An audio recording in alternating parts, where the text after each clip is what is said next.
ನಿಮ್ಮದಲ್ಲ ಎಂದು ಉಡಾಫೆಯಿಂದ ಹೇಳಿ ಹೋದರು. ಜಯಶ್ರೀ ಬೇಸರ ವ್ಯಕ್ತ ಮಾಡಿದರು. ಮುಖ್ಯಮಂತ್ರಿಗಳೇ, ಈ ಕ್ಷಣ ನೀವು ಸಸ್ಪೆಂಡ್ ಮಾಡಬೇಕು.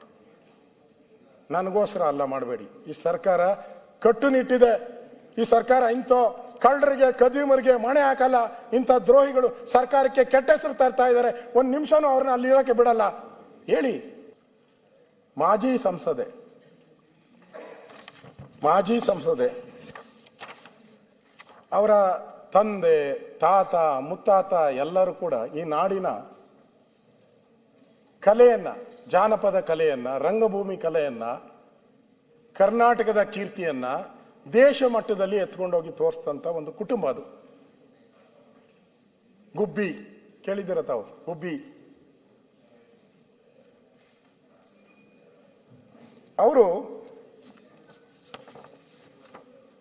ಜಯಶ್ರೀ ಅವರು, ಪರಮೇಶ್ವರ್ ಗೊತ್ತಲ್ಲ, ರಾಜ್ಯಸಭಾ ಸದಸ್ಯರು, ಕೇಂದ್ರ ಪ್ರಶಸ್ತಿ ಕೊಟ್ಟಿದ್ದಾರೆ, ಕನ್ನಡ ರಾಜ್ಯೋತ್ಸವ ಪ್ರಶಸ್ತಿನೂ ಕೊಟ್ಟಿದ್ದೀರಿ, ರಂಗಭೂಮಿ ಕಲಾವಿದರು. ಅವರೊಂಥರ ಕರ್ನಾಟಕದ ಕೋಗಿಲೆ. ಅವರ ಹಾಡುಗಳಿಗೂ ಇನ್ನೂ ಕೂಡ ಜನರ ಮನಸ್ಸಲ್ಲಿ ಇನ್ನೂ ಉಳಿದಿದೆ. ಅವರು ಇನ್ನೊಬ್ಬ, ಮೊನ್ನೆ ಯಾರೋ ಹೇಳ್ತಾ ಇದ್ರು, ಇನ್ನೊಬ್ಬ ಜಯಶ್ರೀ ಹುಟ್ಟಕ್ಕೆ ಸಾಧ್ಯನೇ ಇಲ್ಲ, ಆ ಥರದ ಕಂಠ ಅಂತ ಹೇಳಿದ್ರು.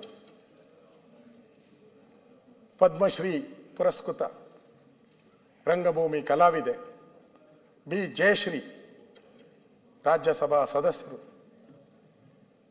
ಅವರು ಕಂದಾಯ ಇಲಾಖೆಗೆ ಹೋದಾಗ ಏನಕ್ಕೆ ಹೋಗ್ತಾರೆ? ಕಂದಾಯ ಇಲಾಖೆ, ನನ್ನ ಹತ್ರ ಜಮೀನಿದೆ, ನಾನು ಜಮೀನನ್ನು ಸರ್ಕಾರಕ್ಕೆ ದಾನ ಕೊಡ್ತೀನಿ, ರಂಗಭೂಮಿಗೋಸ್ಕರ ಈ ಜಮೀನನ್ನು ನಾನು ಕೊಡ್ತೀನಿ, ನಾನು 5 ಗುಂಟೆ ಜಮೀನನ್ನು ನಾನು ಕೊಡ್ತೀನಿ, ಅಲ್ಲಿ ರಂಗಭೂಮಿ ಕಲಾವಿದರು ಆ ರಂಗಕಲೆಯನ್ನು ಬೆಳೆಸಲಿ, ಇದು ಮುಂದುವರಿಲಿ ಅಂತೇಳಿ ರಿಜಿಸ್ಟ್ರೇಷನ್ಗೆ ಹೋದರು ಪರಮೇಶ್ವರ್ ಅವರು. ನಿಮ್ಗೆ ಗೊತ್ತಿದೆ, ರಿಜಿಸ್ಟ್ರೇಷನ್ ಅವರು 100 ಕೊಯ್ರಿ ಹಾಕಿ ಕಳಿಸಿದ್ರು, ಸರ್ವೆ ಮಾಡಿಸ್ಕಮ್ಮ ಅಂತ ಹೇಳಿದ್ರು. ಪಾಪ ಆ ಅಮ್ಮ 3 ಬಾರಿ ಅರ್ಜಿ ಕೊಟ್ಟಿದ್ದಾಳೆ. 3 ಬಾರಿ 3 ಟೈಮ್ಸ್ ಅರ್ಜಿ ಕೊಟ್ಟಿದ್ದಾರೆ. 3 ಬಾರಿ ಅರ್ಜಿ, ನೋ ರಿಪ್ಲೈ. ಬಿಡಿ, ಬಡವ್ರ ಪಾಡು, ನಮ್ಮ ಪಾಡೆಲ್ಲ ನಮ್ಮದು ಬಿಡಿ, ಬಡವ್ರ ಪಾಡು ಏನು ಪಾಡು ಅಂತ ಆ ಪದ ಹೇಳೋಕ್ಕಾಗಲ್ಲ. ನಾವು ನಾಯಿ ಪಾಡಾಗೋಗ್ಬಿಟ್ಟಿದೆ ನಮ್ದೆಲ್ಲ. ಆ ಅಮ್ಮ ಕೊನೆಯಲ್ಲಿ ಆಫೀಸ್ಗೆ ಹೋಗ್ತಾರೆ, ಸರ್ವೆ ಆಫೀಸ್ಗೆ.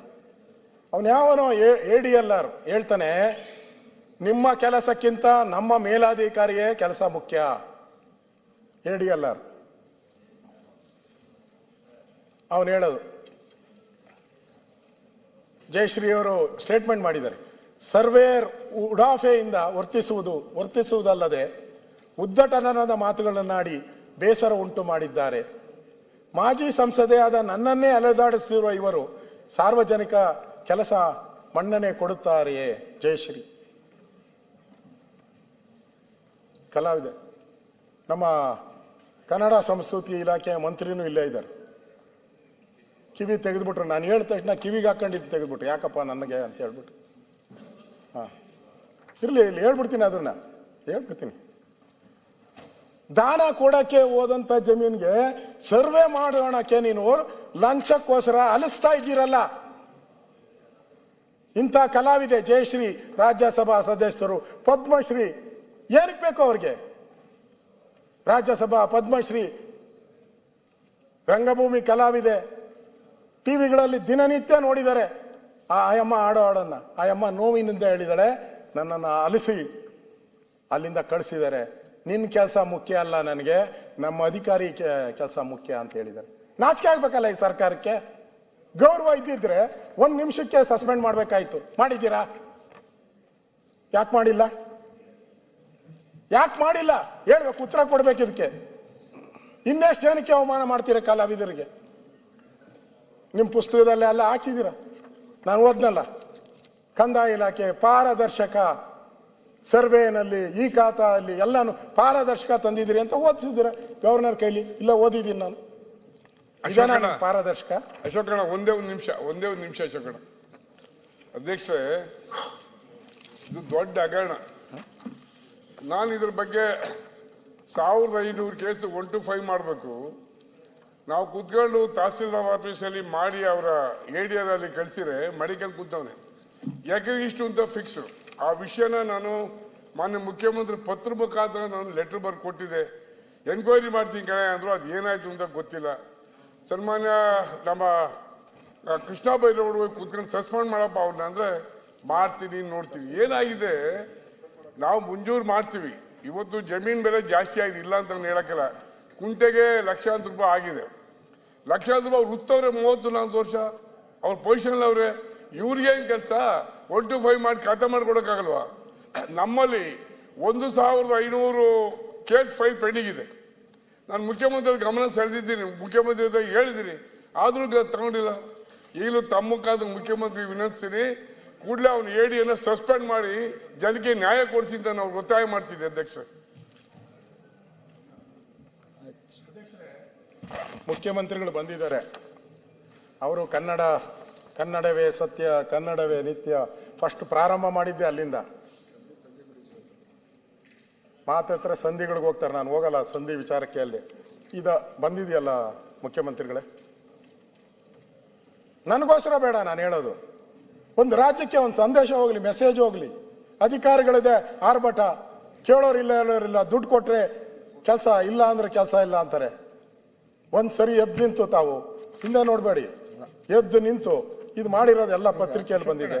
ಆ ಅಮ್ಮ ಇನ್ನೊಂದ್ಸರಿ ಓದ್ಬಿಡ್ತೀನಿ. ಆ ಅಮ್ಮ ಸ್ಟೇಟ್ಮೆಂಟ್ ಕೊಟ್ಟಿರೋದು. ಒಂದೇ ನಿಮಿಷ ಇರ್ಲಿ. ಅಲ್ಲಿ ದುಡ್ಡಿನ ಡಿಮಾಂಡ್ ಬಗ್ಗೆ ಇಲ್ಲ. ಅದು ಯಾಕೆ ದಾಖಲೆಗಳು ಸರಿ ಇಲ್ಲ, ಸರಿ ಮಾಡ್ಕೊಂಡ್ರಿ ಅಂತ ಹೇಳಿದ್ರೆ ಸತ್ಯ ಏನಿದೆ ಅದನ್ನ ಸ್ವಲ್ಪ ಹೇಳಿ. ಸತ್ಯ ಮುಖ್ಯಮಂತ್ರಿಗೆ ಗೊತ್ತು, ಆದ್ರೆ ದುಡ್ಡು ಕೇಳಿದ್ರು ಅಂತ ಅಲ್ಲಿ ಇದು ಬರ್ತಾ ಇಲ್ಲ.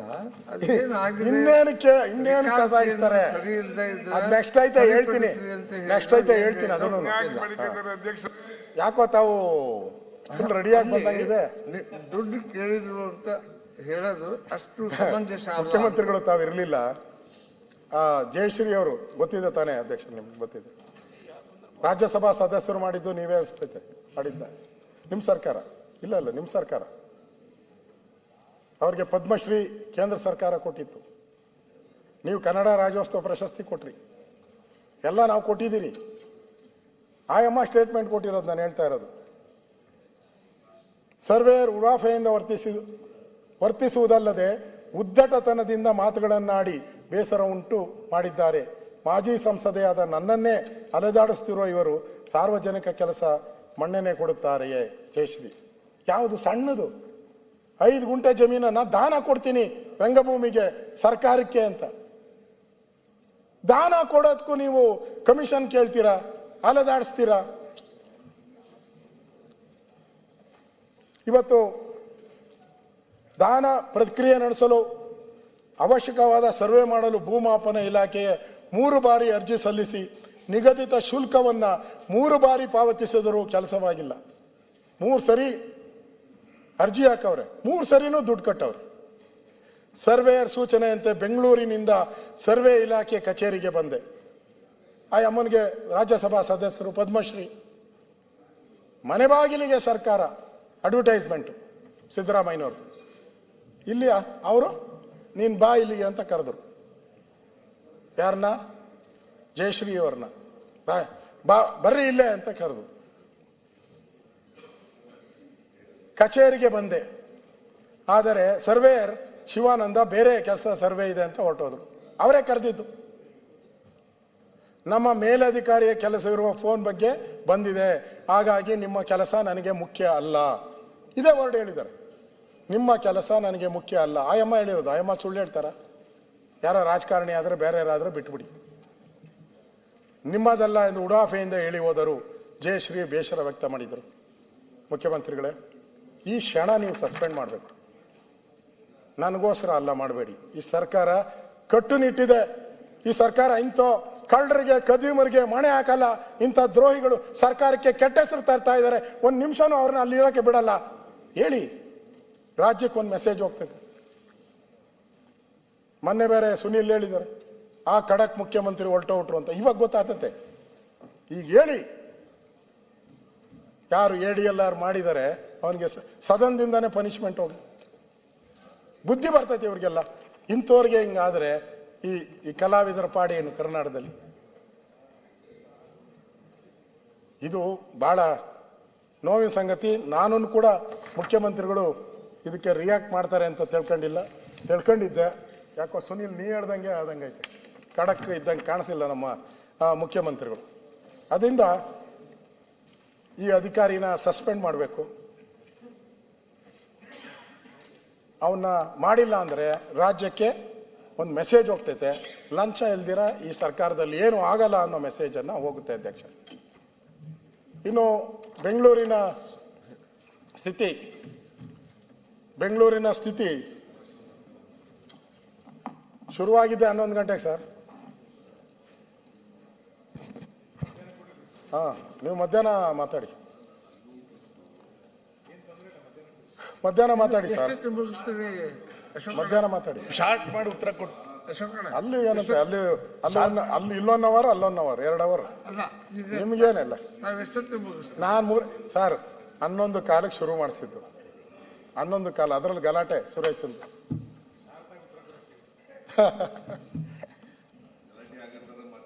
ಇಲ್ಲ, ನಾನೇನು ಮಾತಾಡಿಲ್ಲ. ನಾನು ಫಸ್ಟ್ ಟೈಮ್ ಸಂವಿಧಾನದ ಬಗ್ಗೆ ಮಾತಾಡಿದೆ, ಅಷ್ಟಕ್ಕೆ ಗಲಾಟೆ ಆಗೋಯ್ತು. ಅಧ್ಯಕ್ಷರೇ, ಈ ಬೆಂಗಳೂರು ಸ್ಥಿತಿ ದೇವರೇ ಗತಿ. ಬೆಂಗಳೂರು ಅನ್ನೋದ್ರ ಬದಲು ಗುಂಡಿಗಳೂರು ಅಂತ ಹೇಳ್ಬೇಕೀಗ. ನೀವು ಬರಕ್ ಮುಂಚೆ ಹೇಳಿದೆ, ಮೊನ್ನೆ ಕಾಂಕ್ರೀಟ್ ರೋಡ್ ಮಾಡಿದ್ರು. ಇವತ್ತು ಬೆಳಗ್ಗೆ ಟಿವಿ ಆನ್ ಮಾಡಿದ್ರೆ ಕಾಂಕ್ರೀಟ್ ರೋಡ್ ಮಾಡಿದ್ದು 30 ವರ್ಷಕ್ಕೆ ಆಗ್ಲೇ ಎಲ್ಲ ಕಿತ್ತೋಗ್ಬಿಟ್ಟೈತೆ ಅಂತ ದೊಡ್ಡ ಕಿತ್ತೋಗಿರೋದನ್ನೆಲ್ಲ ತೋರಿಸ್ತಾ ಇದ್ರು ಮಾಧ್ಯಮದಲ್ಲಿ. ಅದಕ್ಕೆ ಹೇಳಿದ್ದು ಗುಂಡಿಗಳೂರು, ಬೆಂಗಳೂರು ಗುಂಡಿಗಳೂರು. ಕಸ ಎಲ್ಲ ಕಡೆ ರಾಶಿ ರಾಶಿ ಬಿದ್ದಿದೆ. 5 ಭಾಗ ಮಾಡಿದ್ದೀರಾ. 5 ಭಾಗ ಮಾಡಿದ್ಮೇಲೆ ಎಲ್ಲಿ ಹಣ ಪಾವತಿ ಮಾಡಬೇಕು ಅಂತ ಯಾರಿಗೂ ಗೊತ್ತೇ ಇಲ್ಲ. ಇನ್ನು ನಾನು ಮೊನ್ನೆ ಕಮಿಷನರ್ ಫೋನ್ ಮಾಡಿದ್ದೆ, ಏನಪ್ಪ 3 ತಿಂಗಳಿಂದ ಕಸದ ಬಿಲ್ ಪೆಂಡಿಂಗ್ ಇದೆಯಾ ಅಂತ. ಸರ್, ನಾನು ವೆಸ್ಟಿಗೆ ಬಂದ್ಬಿಟ್ಟಿದ್ದೀನಿ ಸರ್, ಅದು ಸೌತ್ಗೆ ಬರುತ್ತೆ ಸರ್, ಕೆಲಸ ಮಾಡಿರೋದು ಸೌತ್ಗೆ, ಈಗ ಅದು ನಮ್ಮ ವೆಸ್ಟಿಗೆ ಸೇರ್ಕೊಂಡ್ಬಿಟ್ಟಿದೆ ಸರ್. ಅದು ನಾನು ಬಿಲ್ ಬರೆಯೋಕ್ಕಾಗಲ್ಲ ಸರ್, ಅಲ್ಲಿ ಬಿಲ್ ಬರೆದ್ರೆ ಇಲ್ಲಿ ಹಣ ಕೊಡ್ತೀನಿ ಸರ್. ನನಗೆ ಹೇಳಿರೋದು, ನಾನು ಇದಕ್ಕೆ ಸಾಕ್ಷಿ. ನಾನು ಸೌತ್ಗೆ ಮಾಡಿದೆ ಸರ್, ನಾನು ಹೆಂಗೆ ಸರ್ ಬಿಲ್ ಮಾಡಲಿ? ಹಣ ಕೊಡೋದು ಅವರು, ನಾನು ಹೆಂಗೆ ಬಿಲ್ ಮಾಡಲಿ? ಇವು ಬಿಲ್ ಮಾಡಲ್ಲ, ಅವನು ಹಣ ಕೊಡಲ್ಲ, ಕಸ ಹೋಗಲ್ಲ. ಅಂದರೆ ನೀವು 5 ಭಾಗಗಳನ್ನು ಮಾಡಿದಾಗ ಏನೇನು ಅಂತೇಳಿ ಡೈರೆಕ್ಷನ್ಸನ್ನು ನ್ಯಾಯವಾಗಿ ಕೊಟ್ಟಿದ್ರೆ ಈ ಸಮಸ್ಯೆನೇ ಆಗ್ತಾ ಇರಲ್ಲ. ಏನೋ ಮಾಡಿಬಿಟ್ರೆ ಅರ್ಜೆಂಟ್ ಬಿಲ್ ಕೊಡೋಕ್ಕಾಗ್ತಾ ಇಲ್ಲ. ನಾನು ಕಸದ್ದೊಂದು ಹೇಳಿದೆ, ಯಾವ ಬಿಲ್ಲು ಕೊಡೋಕ್ಕಾಗ್ತಾ ಇಲ್ಲ. ವೆಸ್ಟ್ ಝೋನ್ ಅಂತೂ ಹಣನೇ ಇಲ್ಲ. ಅದು ಪಾಪ ಆ ಝೋನ್ಗೆ ಟ್ಯಾಕ್ಸೇ ಬರಲ್ಲ. ಅವ್ರು ಕೇಳಿದ್ದಾರೆ 500 ಕೋಟಿ ಬೇಕು ನಮಗೆ ಅಂತ ಕೇಳಿದ್ದಾರೆ ರಾಜ್ಯ ಸರ್ಕಾರಕ್ಕೆ. ಯಾಕಂದರೆ ಟ್ಯಾಕ್ಸ್ ಎಲ್ಲ ಕಡಿಮೆ ವೆಸ್ಟ್ ಝೋನ್ಗೆ ಬರೋದು. ಅಂದರೆ ಈ ಸರ್ಕಾರ ಏನಂತೀರ? ಈ ಗುಂಡಿಗಳು ಬಿದ್ದಿದೆಯಲ್ಲ ಇವಾಗ, ಅದನ್ನು ಯಾವಾಗ ಮುಚ್ತಾರೆ ಅನ್ನೋದಕ್ಕೂ ಟೈಮ್ಗಳು ಬೌಂಡ್ಗಳು ಹಾಗೆ ಹೋಯ್ತು. ಆ ಟೈಮ್ ಬೌಂಡ್ಗಳೆಲ್ಲ ಮುಗಿದು ಕೊನೆಗೆ ಪತ್ರಿಕೆಯವರು ಬರೆದ್ರು ಪಾಪ, 3 ತಿಂಗಳು 4 ತಿಂಗಳು ಬರೆದ್ರು. ಡಿ ಕೆ ಶಿವಕುಮಾರ್ ಹೇಳಿದ್ರು 15 ದಿನದಲ್ಲಿ ಎಲ್ಲ ಮುಚ್ಚುತ್ತೀರಿ ಅಂದು. ತಿರ್ಗ 15 ದಿನ ಆದಮೇಲೆ ತಿರ್ಗ 15 ದಿನ. ಕೊನೆಗೆ ಮುಖ್ಯಮಂತ್ರಿ ಬಂದು ಕೇಳಿದ್ರು, ಹೋಗಿ